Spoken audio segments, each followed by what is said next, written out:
It was a crisp autumn afternoon, the kind where the air itself seemed to hum with a subtle melancholy, painting the world in shades of burnt orange and deep crimson. This wasn't the kind of melancholy that settles gently, like dust on old photographs. No, this was a chilling, insidious sadness, the kind that whispers secrets from the shadows and leaves a lingering chill long after the sun has set. And it was on such an afternoon that a story, perhaps one of the most unsettling I've ever encountered, began to unfold. It's a tale that will twist and turn, revealing layers of love and loss, devotion and deception, all culminating in a moment so profound, so utterly breathtaking, it will challenge everything you thought you knew about grief, about relationships, and about the dark, intricate dance between them. Our story centers around a couple, or rather, what appeared on the surface to be a couple destined for a lifetime of serene happiness. Meet Elias Thorne, a man whose presence was as commanding as his well-tailored suits, a titan in the world of venture capital. But beneath that polished exterior beat a heart that, for all its ambition, seemed tethered to an almost childlike devotion. And then there was Clara Vance, a woman whose beauty wasn't just skin-deep, but emanated from a vibrant, almost ethereal glow.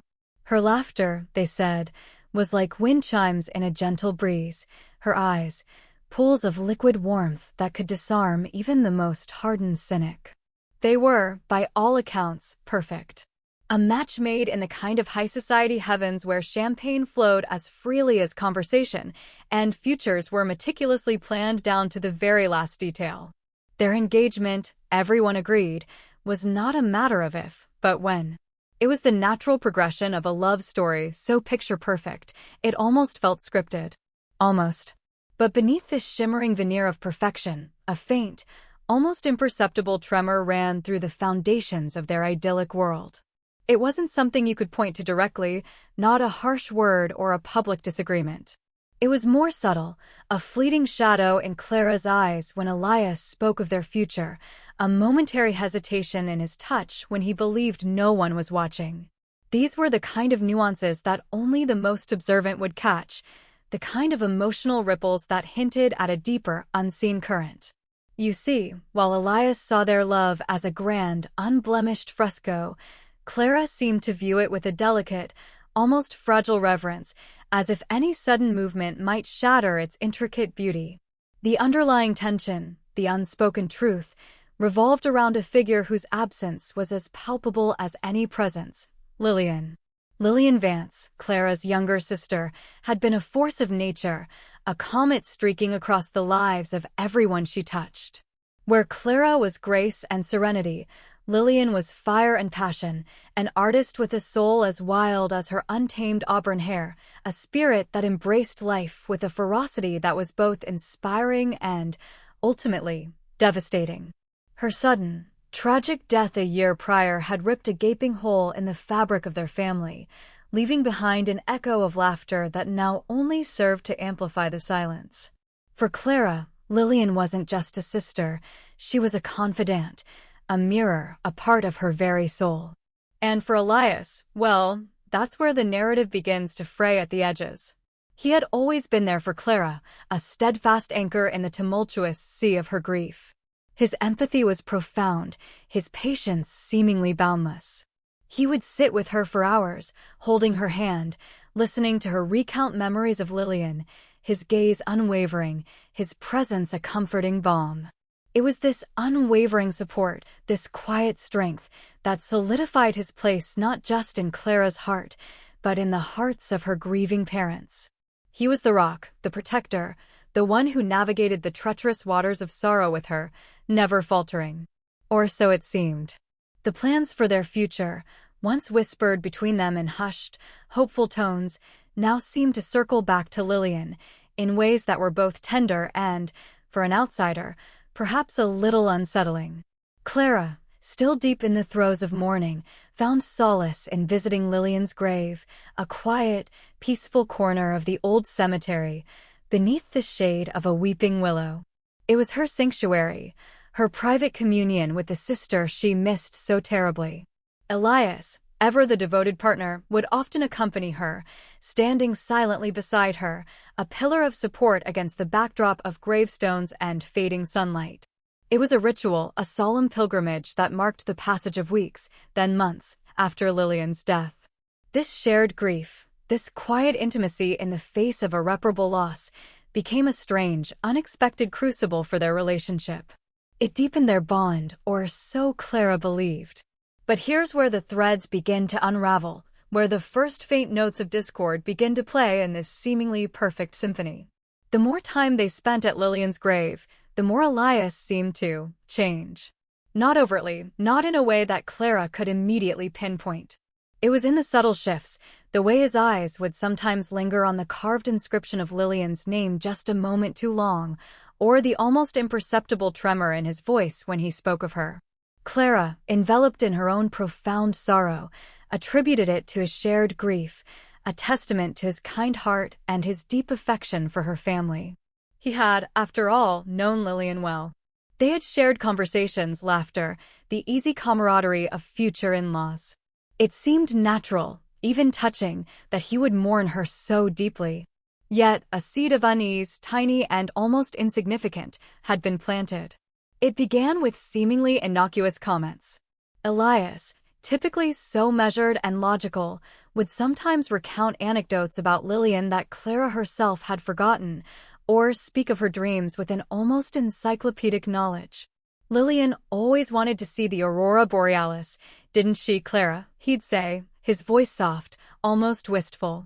Or, she had a particular way of looking at the world, a spark that you don't often find. These were observations that felt intimate, personal, almost possessive. Clara would smile, grateful for his shared memories, yet a small, unbidden question would prick at the edges of her consciousness. How did he know these things with such precision? Why did these memories seem to resonate with him so profoundly? The gravestone itself became a silent, unmoving character in their unfolding drama. It was a beautiful, elegant slab of marble, chosen by Clara and her parents, adorned with a delicate carving of a butterfly, a symbol of transformation and enduring spirit, a personal touch for a free-spirited soul. Elias had been instrumental in its selection, offering thoughtful suggestions, poring over designs with a meticulousness that Clara found endearing. He seemed to approach even the most sorrowful tasks with an admirable dedication. But looking back, there was an intensity to his involvement, an almost obsessive attention to detail that, in retrospect, felt less like supportive empathy and more like ownership. This quiet, almost sacred space, this hallowed ground where Lillian rested, was about to become the backdrop for an event that would forever shatter Clara's perception of her world, her love, and the man she believed she knew so intimately. It was a moment that would transcend grief, pushing the boundaries of what was acceptable, what was sane, what was even remotely comprehensible. The air grew heavier, the silence more profound, as the inevitable drew near. And as the leaves continued to fall, whispering secrets to the earth, the stage was set for a proposal unlike any other, a moment that would forever stain the memory of a love story, transforming it into a chilling tableau of devotion and deceit. The day it happened was, ironically, one of the brightest days that autumn. The sky was an impossibly clear blue, the sun a warm, golden embrace that seemed to mock the chill that had settled deep within Clara's bones. She had come to the cemetery alone that morning, needing a moment of quiet solitude with Lillian, a silent conversation where she could lay bare her heart and, perhaps, find a fleeting sense of peace. Elias was due to meet her later, after a crucial business meeting, but she often preferred these solo visits, a chance to truly connect with her sister without the quiet weight of observation. As she knelt by the grave, tracing the delicate outline of the carved butterfly, a familiar melancholy washed over her, a tide of grief that never fully receded, only ebbed and flowed with the rhythm of her life. Suddenly, a rustle of leaves announced his arrival. Elias, impeccably dressed as always, walked towards her, a somber yet determined look on his face. He carried a small, ornate box in his hand, its velvet sheen catching the sunlight. Clara's heart fluttered with a mixture of anticipation and unease. She had known this moment was coming, had even longed for it. But here, at Lillian's grave? It felt wrong, inappropriate, a jarring discord in the solemn sanctity of the moment. She watched him approach, a knot tightening in her stomach, an intuitive warning bell ringing faintly in the recesses of her mind. He knelt beside her, not on one knee in the traditional romantic gesture, but beside her, at eye level with the grave itself. His gaze, usually so direct and confident, seemed to wander, fixating first on the inscription, then on Clara, then back to the cold marble. "Clara," he began, his voice a low, gravelly whisper, unusual for his typically resonant tone. "You know how much I love you. How much I cherish you. And you know how much I loved Lillian too." The words hung in the air, heavy and loaded, each syllable carrying an unspoken weight. Clara's breath caught in her throat. This was it. The moment she had both anticipated and, in this particular setting, dreaded. Then he opened the box. Inside, nestled on a bed of white satin, was a ring. Not just any ring, but a stunning sapphire surrounded by a halo of diamonds, a design so distinct, so unique, that Clara instantly recognized it. It was Lillian's ring. The one she had worn on her right hand, a family heirloom passed down through generations of Vance women, a piece Lillian had cherished and often spoke of redesigning someday, to make it truly her own. Clara gasped, a small, involuntary sound that was lost in the vast silence of the cemetery. "Elias," she choked out, her voice barely a whisper. This was Lillian's.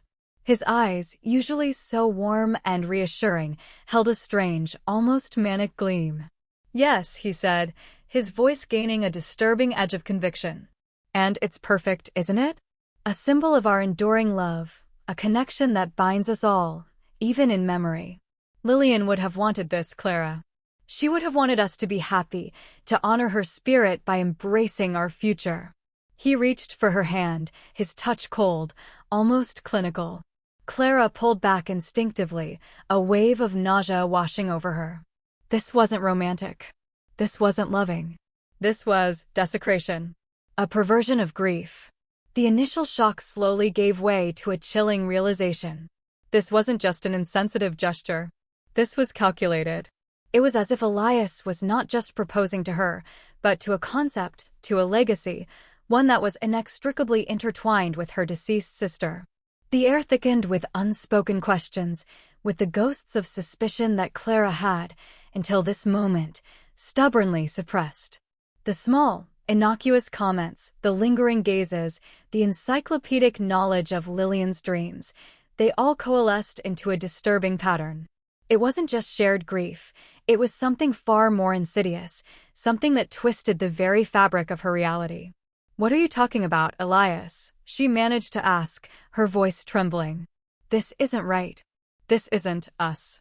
He paused, his expression shifting, a mask of hurt and confusion replacing the strange gleam in his eyes. "Clara, how can you say that? This is a testament to our bond, to our shared sorrow, to the future we can build together, strengthened by the memory of those we've lost. Lillian loved me, Clara. She saw what a good man I was, what a good husband I would be to you." The words struck Clara like a physical blow. Lillian loved him? What did that even mean? They were friendly, yes, as future in-laws should be. But there was never any indication of anything more. Or was there? A sudden, horrifying thought pierced through her shock. Had she been so blinded by her own grief, by her trust in Elias, that she had missed something crucial? Had she somehow misinterpreted the dynamics between her sister and the man she was about to marry? She looked at the ring again, the sapphire now seeming to glow with an ominous light. It was a ring that had graced Lillian's hand, a ring that held her memories, her dreams. And now Elias was presenting it to her, at Lillian's grave, as if it were a token of a shared, morbid triumph. The scene was grotesque, a macabre parody of romance. It was then, in that moment of profound revulsion, that a buried memory, one she had consciously or unconsciously suppressed, began to surface. It was from months ago, shortly after Lillian's funeral.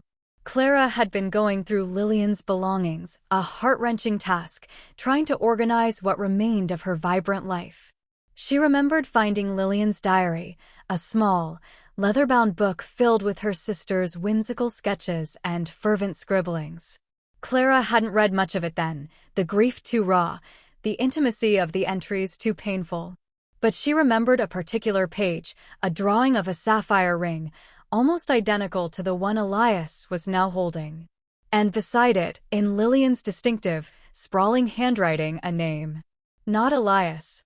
No, it was another name, a name that belonged to a man Lillian had been seeing in secret, a man her family knew little about, a man Clara had only heard whispers of.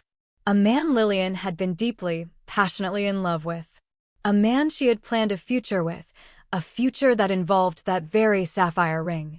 The memory, like a shard of ice, pierced through Clara's emotional fog, bringing with it a horrifying clarity. Elias's words, his possessive affection for Lillian's memory, the ring, it all clicked into place, forming a terrifying mosaic. He hadn't just loved Lillian as a future sister-in-law. He had loved Lillian. And perhaps, even more unsettling, he believed Lillian had loved him back. The very foundation of her relationship with Elias, built on a bedrock of shared grief and unwavering support, now crumbled around her, revealing a sinister, hidden chamber beneath. The world seemed to tilt on its axis. The vibrant autumn colors faded to a dull monochrome. The warm sun felt like a cold, accusing eye.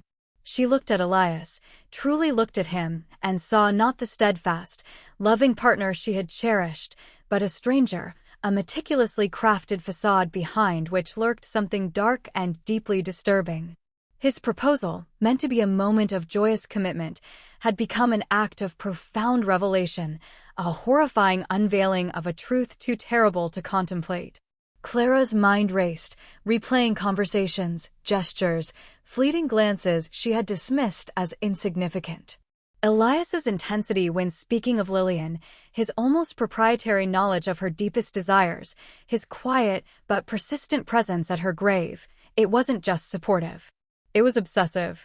It was as if he was trying to replace Lillian or, perhaps, to claim her. And the ring, Lillian's cherished sapphire, now felt like a trophy, a stolen piece of a life that was never meant for him. The first bitter taste of betrayal, sharp and acrid, began to spread through her mouth. She had to know. She had to understand the full extent of this macabre deception. The silence that followed Clara's realization was deafening, a vacuum created by the sudden collapse of her entire world.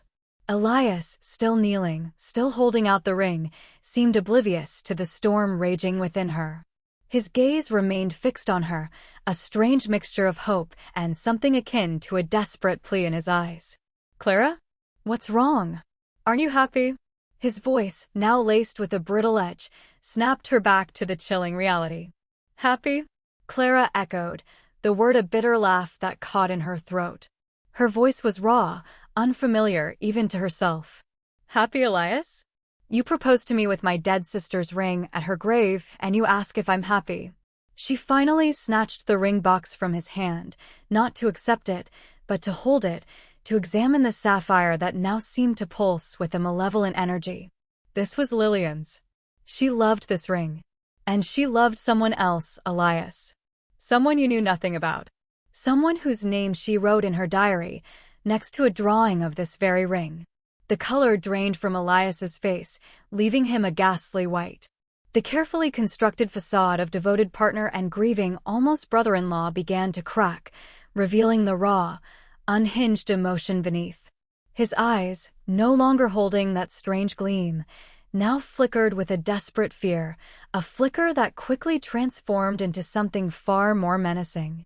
"What are you talking about, Clara? Lillian told me everything. She confided in me. We were close." "Close?"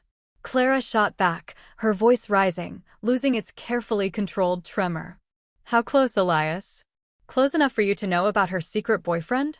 Close enough for her to tell you about the future she planned with him, not with you, not with us? This ring was meant for him to give her, not for you to give me."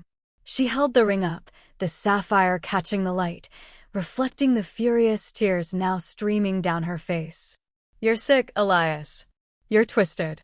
He stood up then, towering over her, his shadow falling across Lillian's grave. The quiet, composed man she knew was gone, replaced by a figure whose posture was tense, whose hands were clenched into fists. "You don't understand, Clara," he snarled, his voice now a low, guttural growl that sent shivers down her spine. "You never understood. Lillian and I, we had a connection. A bond. She saw me, Clara. She saw beyond the surface, beyond the expectations. She knew we were meant to be together." Clara stared at him, horrified. "Meant to be together? She was my sister, Elias. And you were supposed to be my fiancé. What kind of sick game are you playing?" He took a step closer, his eyes burning with an almost insane intensity. "No game, Clara. It was real. Everything was real. She was beautiful, vibrant, full of life. Everything you weren't." The words, dripping with venom, hit her like a physical blow. "You were always so quiet, so demure. Lillian was the fire, the passion. She was the one who truly lived." The confession hung in the air, thick and suffocating. Clara stumbled backward, her hand reaching for the cold marble of Lillian's gravestone, seeking some anchor in the suddenly treacherous ground. "You loved Lillian," she whispered, the realization a crushing weight on her chest. "You were in love with my sister. And you used her death, you used my grief, to get closer to me, to try and replace her." Elias let out a bitter, humorless laugh. "Replace her? No, Clara. Never replace. Only complete. You were the consolation prize, the practical choice. But Lillian was the dream. And I was going to make that dream a reality, even if it meant taking a detour through you." The full, horrifying truth crashed over Clara, drowning her in a tide of anguish and disgust. The countless hours he had spent with her at the grave, the profound empathy, the unwavering support, it was all a meticulously crafted charade, a performance designed to manipulate her grief, to weave himself into the fabric of her broken heart. He wasn't mourning Lillian with her. He was mourning Lillian for himself, desperate to claim a connection that had never truly existed in the way he envisioned. Then another memory surfaced, chilling her to the bone. Lillian's death had been sudden, a tragic accident, a fall down a flight of stairs. Or so everyone believed. The police investigation had concluded it was a misstep, an unfortunate consequence of too many celebratory drinks at a friend's party. But now, with Elias's twisted confession echoing in her ears, a horrifying question began to form in Clara's mind. A question so dark, so unthinkable, it threatened to unravel the very fabric of her sanity. "Lillian's death," Clara began, her voice barely audible, a fragile thread in the suddenly menacing silence. "It wasn't an accident, was it, Elias?" She looked at him, her eyes wide with a dawning terror, not just for herself, but for the sister she had lost. "You were there that night, weren't you? At that party. You left early, you said. You had an important meeting." Elias's face contorted, a mixture of rage and panic flashing across his features. The composure he had maintained for so long finally shattered. "Don't be ridiculous, Clara. It was an accident. A terrible, tragic accident." But his voice lacked conviction, a subtle tremor betraying the carefully constructed lie. "She was with someone else that night, wasn't she?" Clara pressed, the pieces of the puzzle beginning to fall into place with a sickening precision. Her secret boyfriend. The one she wrote about in her diary. "You found out, didn't you?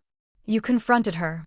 The image of Lillian's diary, with the drawing of the sapphire ring and the mysterious name, burned brightly in Clara's mind. The name, she suddenly remembered with a jolt, was Marco, a young, aspiring architect Lillian had met through her art circles. Elias's silence was more damning than any confession. His eyes, now completely devoid of the warmth she had once cherished, narrowed into dangerous slits. "She was throwing her life away," he hissed, his voice laced with venom. "Running off with some penniless artist. She deserved more. She deserved me." The chilling admission hung in the air, confirming Clara's darkest fears. He hadn't just loved Lillian, He had obsessed over her, believed he was entitled to her. And when she had rejected him, chosen someone else, he had, what? Pushed her? In a fit of jealous rage? The thought was unbearable, a nightmare made real in the cold light of day. Her sister, her beloved Lillian, had not died in a tragic accident, but had been murdered by the very man who now stood before her, offering her a ring stolen from the ghost of their twisted desires. Clara clutched the ring box tighter, her knuckles white. She had to get away. She had to expose him. But Elias, sensing her intention, moved with chilling speed. He grabbed her arm, his grip like iron, his face a mask of desperate fury. You won't tell anyone, Clara. No one will believe you. You're just a grieving sister, delusional with sorrow. And if you try, you'll join her. His eyes flickered towards Lillian's gravestone, a silent, horrifying threat that sent a wave of paralyzing fear through Clara. The cemetery, once a place of solace, had become a terrifying cage, and she, a trapped bird, caught in the clutches of a predator. The cemetery, once a sanctuary of quiet reflection, now felt like a tomb, its silence amplifying the rapid, panicked beat of Clara's heart. Elias's grip on her arm was crushing, a physical manifestation of the control he believed he held over her. His words, "You'll join her," echoed in her mind, a chilling prophecy that propelled her into a desperate fight for survival. This wasn't just about exposing a murderer, it was about escaping with her life. Adrenaline surged through Clara's veins. She twisted her arm, yanking it free from his grasp, the sudden movement catching him off guard. Without a second thought, she swung the heavy, ornate ring box, a weapon in her trembling hand, aiming for his head. It connected with a sickening thud, eliciting a sharp cry of pain from Elias. He stumbled backward, momentarily disoriented, giving Clara a precious few seconds. She didn't hesitate. Turning on her heel, she sprinted, weaving frantically through the labyrinth of gravestones, her breath ragged in her chest. Her mind screamed for help, for escape, for anything that would break the suffocating hold of this nightmare. Elias, recovering quickly, roared her name, his voice echoing through the silent cemetery, a terrifying hunting cry. She could hear his heavy footsteps pounding behind her, closing the distance. Panic threatened to overwhelm her, but a fierce, primal instinct to live, to avenge Lillian, pushed her forward. She remembered the small, secluded maintenance shed near the far wall of the cemetery, a place rarely visited, usually unlocked. It was a desperate gamble, but her only chance. She darted towards it, her lungs burning, her muscles screaming in protest. Just as she reached the shed door, Elias lunged, grabbing a handful of her hair, yanking her backward with brutal force. She cried out, falling to her knees, but her hand, even in her terror, found the cold metal of the door handle. It turned. The shed was dark, filled with the scent of damp earth and old tools. She scrambled inside, pulling the door shut behind her, fumbling blindly for the rusty bolt. Elias was at the door in an instant, rattling the handle, his furious shouts muffled by the thin wood. "Clara, open this door. You can't escape." She slid the bolt into place, the metallic click a small, fragile victory. But she knew it wouldn't hold him for long. Her eyes darted around the dim interior, searching desperately for anything, any weapon, any means of defense. Her gaze landed on a heavy, iron shovel leaning against the far wall. With trembling hands, she reached for it, her fingers closing around the cold, rough handle. Elias was now pounding on the door, his rage escalating, the wood groaning under the assault.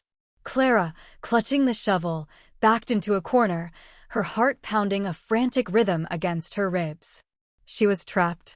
But she wasn't helpless. Not anymore. Lillian's face flashed in her mind, her bright, fiery spirit, and a surge of protective fury coursed through Clara. She would not let Elias claim another victim. Just as the door began to splinter, a distant wail cut through the air, the unmistakable siren of a police car. Clara froze, then a wave of profound relief washed over her, so potent it almost buckled her knees. Had someone heard Elias's shouts? Or had fate, in its cruel and mysterious way, intervened? The pounding on the shed door ceased abruptly. Elias, alerted to the approaching sirens, let out a frustrated growl. Clara heard his footsteps receding, rapidly fading into the distance. She stayed in the darkness of the shed, shovel still clutched tightly, listening, waiting, until the wail of the sirens grew louder, then finally stopped, right outside the cemetery gates. She waited a few more agonizing minutes, then slowly, cautiously, unlatched the bolt and pushed the door open a crack. The autumn afternoon was now bathed in the flashing red and blue lights of patrol cars, their stark glow illuminating the ancient gravestones. Uniformed officers were fanning out, their voices calm and authoritative, cutting through the eerie silence. Clara emerged from the shed, pale and trembling, still clutching Lillian's ring box and the heavy shovel. She walked towards the officers, her legs feeling like lead, a silent testament to the ordeal she had just endured. When she finally reached them, she didn't need to say a word. Her disheveled appearance, the wild look in her eyes, the blood on the ring box, it all spoke volumes. Elias Thorne was apprehended moments later, found attempting to scale the back wall of the cemetery, his face bruised and his composure shattered. The subsequent investigation was swift and brutal. Clara's testimony, combined with the discovery of Lillian's diary, which she had kept safe, provided irrefutable evidence. The diary entries, read with a forensic eye, painted a chilling picture of Elias's growing obsession with Lillian, his desperate attempts to win her affections, and his furious jealousy when she revealed her love for Marco. The final entries, written just days before her death, spoke of a tense confrontation with Elias, a fear for her safety, and a desperate plea for help that had, tragically, gone unanswered. The sapphire ring, an heirloom that Elias had so callously used, became a key piece of evidence, linking his possessive desire to the tragedy of Lillian's death. The trial was a media sensation, a macabre spectacle that laid bare the dark underbelly of a seemingly perfect love story. Elias, stripped of his power and his carefully constructed facade, stood exposed as a manipulative, delusional murderer. He was found guilty, his ambitions and his twisted affections leading him to a lifetime behind bars, haunted by the ghost of the woman he had claimed to love and ultimately destroyed. Clara, though forever scarred by the events, found a strange, unexpected path to healing. The public unraveling of Elias's deception, though painful, brought a sense of justice for Lillian. She visited Lillian's grave often, but now the visits were different. There was no longer the suffocating weight of unacknowledged evil, no lingering presence of Elias's twisted obsession. Instead, there was a profound sense of peace, a quiet communion with her sister's memory, a remembrance of the vibrant life Lillian had lived, untainted by the darkness that had tried to claim her. She never wore the sapphire ring. Instead, she had it redesigned, transforming it into two delicate pendants. One, a single sapphire, which she wore close to her heart, a quiet tribute to Lillian. The other, a small, silver butterfly, she placed on Lillian's gravestone, a symbol of freedom, transformation, and enduring love. This story, friends, is a chilling reminder that appearances can be deceiving, that even in the brightest of relationships, shadows can linger, waiting for the opportune moment to reveal their true, terrifying forms. It's a testament to the fact that grief, while a universal human experience, can be manipulated, twisted into something insidious. And it's a powerful, heart-wrenching lesson about the true nature of love and the devastating consequences when that love becomes a possessive, destructive force. Thank you for joining me on this journey into the depths of a truly unsettling tale. If this story resonated with you, if it sent shivers down your spine, please remember to hit that like button, subscribe to the channel for more true crime and mystery narratives, and don't forget to ring the notification bell so you never miss another deep dive into the human psyche. Until next time, stay safe and remember to look beneath the surface. You never know what secrets might be lurking there.